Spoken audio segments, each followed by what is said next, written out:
వెన్నుపోటు పొడిచే కట్టప్పలు వస్తున్నారు. ఇంటి దగ్గర ఉన్నటువంటి బాహుబలుడు జాగ్రత్తగా ఉండండి.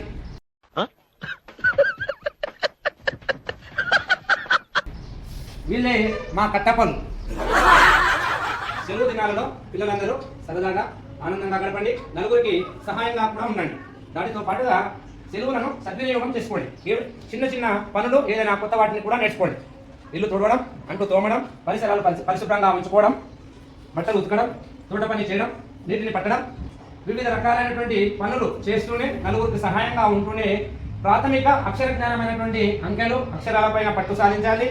ఎక్కాలు, తర్వాత గణితంలో అయితే 4 పరిక్రియలు, అడిషన్, సబ్ట్రాక్షన్, మల్టిప్లికేషన్, డివిజన్, ఇలాంటి వాటన్నింటిపై కూడా పట్టు సాధించండి. ఓకే, సెలవు దినాలలో సరదాగా గడపండి, వాటితో పాటుగా నలుగురికి సహాయంగా ఉండండి. Thank you so much.